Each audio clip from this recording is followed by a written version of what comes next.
भारत का जवान फौजी अपने परिवार को लेकर छुट्टियों में रेगिस्तान घूमने आया था। फौजी अपने परिवार के साथ रेगिस्तान में ऊंट की सवारी कर रहा था। फौजी और उसका परिवार घूमते घूमते रेगिस्तान में रात तक पहुंच गया। शाम का समय होते ही फौजी ने एक कैंप लगाया और अपने परिवार के साथ कैंप के अंदर आराम करने चला गया। फौजी, उसकी पत्नी और उसका छोटा बच्चा तीनों आराम से कैंप के अंदर लेट गए और ऊंट को बाहर ही एक रस्सी से खूंटी पर बांध दिया। तभी और अंधेरा होने के बाद रेगिस्तान के लुटेरे फौजी के कैंप की तरफ आने लगे और सबसे पहले फौजी के ऊंट को खोलकर उसे चुरा ले गए। तभी फौजी को किसी के आने का एहसास हुआ तो वह उठकर कैंप के बाहर देखने लगा, लेकिन कैंप के पास फौजी को कोई नहीं दिखा और अंधेरा भी ज्यादा हो रहा था, इसलिए फौजी आगे देखने नहीं गया और अपने परिवार के साथ जाकर सुरक्षित लेट गया। अगले दिन सुबह हुई तो फौजी ने देखा कि ऊंट अब वहाँ पर नहीं है। उसकी रस्सी कटी हुई थी और पैरों के निशान अभी भी साफ दिख रहे थे। फौजी ने अपने परिवार को कैंप में ही सुरक्षित बैठा दिया और ऊंट के पैरों के निशानों का पीछा करते हुए बदमाशों के पास पहुंच गया। फौजी ने छुपकर ईंटों के पीछे से देखा तो वही बदमाश थे और ऊंट भी उन्हीं के पास था। उन बदमाशों के पास गन भी थी। फौजी ने सबसे पहले अपनी पिस्तौल निकाली और रेत में फायरिंग की। तभी सभी बदमाशों ने फौजी को देख लिया और उस पर अंधाधुंध फायरिंग करने लगे। फिर फौजी ने भी जवाबी फायरिंग की और तीनों बदमाशों को घायल कर दिया। उसके बाद फौजी ने वहाँ की पुलिस को फोन किया और तीनों बदमाशों को पकड़वा दिया। फिर फौजी अपने ऊंट को लेकर अपने परिवार के पास लौटा और उसकी पत्नी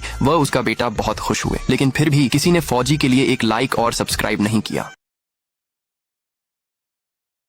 और सबसे पहले फौजी के ऊंट को खोलकर उसे चुरा ले गए। तभी फौजी को किसी के आने का एहसास हुआ तो वह उठकर कैंप के बाहर देखने लगा, लेकिन कैंप के पास फौजी को कोई नहीं दिखा और अंधेरा भी ज्यादा हो रहा था, इसलिए फौजी आगे देखने नहीं गया और अपने परिवार के साथ जाकर सुरक्षित लेट गया। अगले दिन सुबह हुई तो फौजी ने देखा कि ऊंट अब वहाँ पर नहीं है। उसकी रस्सी कटी हुई थी और पैरों के निशान अभी भी साफ दिख रहे थे। फौजी ने अपने परिवार को कैंप में ही सुरक्षित बैठा दिया और ऊंट के पैरों के निशानों का पीछा करते हुए बदमाशों के पास पहुंच गया। फौजी ने छुपकर ईंटों के पीछे से देखा तो वही बदमाश थे और ऊंट भी उन्हीं के पास था। उन बदमाशों के पास गन भी थी। फौजी ने सबसे पहले अपनी पिस्तौल निकाली और रेत में फायरिंग की। तभी सभी बदमाशों ने फौजी को देख लिया और उस पर अंधाधुंध फायरिंग करने लगे। फिर फौजी ने भी जवाबी फायरिंग की और तीनों बदमाशों को घायल कर दिया। उसके बाद फौजी ने वहाँ की पुलिस को फोन किया और तीनों बदमाशों को पकड़वा दिया। फिर फौजी अपने ऊंट को लेकर अपने परिवार के पास लौटा और उसकी पत्नी व उसका बेटा बहुत खुश हुए। लेकिन फिर भी किसी ने फौजी के लिए एक लाइक और सब्सक्राइब नहीं किया।